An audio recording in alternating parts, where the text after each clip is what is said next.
I want to wrap up just kind of letting the listeners know, like, what can we do? Like, what are the calls to action that we can do in our own businesses to protect ourselves and to protect the industry and to make real change within just the system that surrounds us, basically the legal system, or whether it's just a better insurance system, who knows? Like what needs to change is kind of the question. So. Yeah. So the first thing is, look, spotting the problem and recognize the problem is the first thing, right? As to what the issues are. But then, complaining about it or just having a movement doesn't work if it's too obtuse. Like, you got to have a very narrow, focused solution, and we've got one with the Business Interruption Group.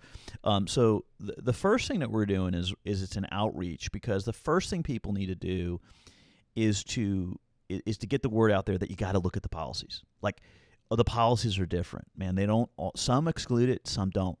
So you got to look at the policies. There's about half of the larger policies, at least, have no exclusions, and they apply to this. They really do. So you got to look. Now, you may have one that's got an exclusion in it, and there's going to be battles as to whether, does the exclusion have to do with a virus in your kitchen? Does that affect your civil authority coverage? There's going to be battles all over the place. The first thing people need to do is they really need to consult a professional. Is because these policies are hard to read, and you got to get somebody to look at it. That's the first thing they need to do. Don't trust your agent or your broker or the insurance company to tell you don't have coverage. They're telling everybody they don't have coverage, and that's a lie. Okay. That's number one.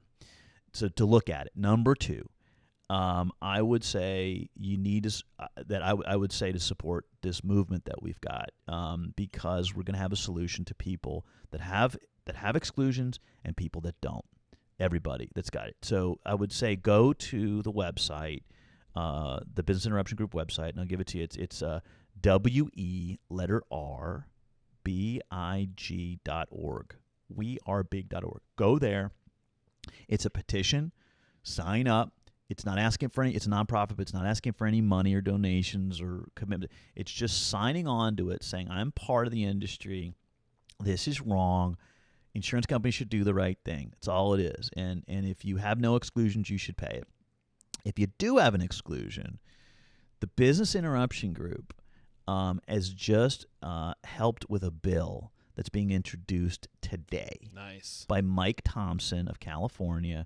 And this will be a bill that will allow the insurance companies, even if they have a defense, they can pay the policy and receive reimbursement from the government. So if this bill gets passed, every policy will likely be funded. Now, if it doesn't have an exclusion, the insurance companies pay. If it does have an exclusion for the civil authority because the government shut it down, the government helps pay that and provides a subsidy. So if this bill is passed, every business in America that has business interruption coverage and every employee that's dependent upon that will be saved. So I would go to that website, and we were going to give outreach and stuff about that bill and stuff. So go there. That's, I think, the biggest, most important thing. Now, if you don't have an exclusion in your policy, if the word virus does not appear in your policy, the word pandemic does not appear in your policy, you have coverage. Okay, and I mean, you've got coverage, and in absent some clear exclusion, and the court, there's going to be I'm hoping there's going to be some kind of coming together with this bill. If this bill gets passed, we're going to save 3 to 5 years of litigation. Is there a critical number you need to hit with the signing up to say that I have a business, or is there a number we can hit to make that?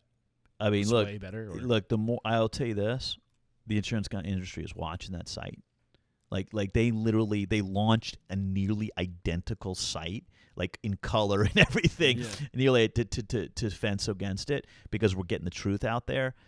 If the industry, if politicians in Washington see that the restaurant industry is coming together, or that the business community is coming together, that's who they represent. Mm-hmm. That's who they represent. And the more people that are on that are speaking the truth, sunshine, they say, is the best disinfectant. We got a virus of lies here. And the more people that are there, that the voices are heard, this is going to happen. I've seen it. I've made a career out of punching above my weight class, right? But but this can happen. But I would say go to that website. It's the biggest thing they can do. We're spreading information. I would say if you've got a lawyer, the lawyer can go on the website and get information from our groups, because the Business Interruption Group is actually helping pro bono other lawyers who are doing this, or other people's lawyers. So it's not this is not a catch-all to come to hire John Houghtaling or his law firm. It's to go there and to do a petition of this group, and this can work. Yeah. Thank you for watching. And if you enjoyed today's video, please like, share, subscribe, and hit that bell icon. And don't forget, there's a complete archive of every episode at restaurantunstoppable.com. Peace.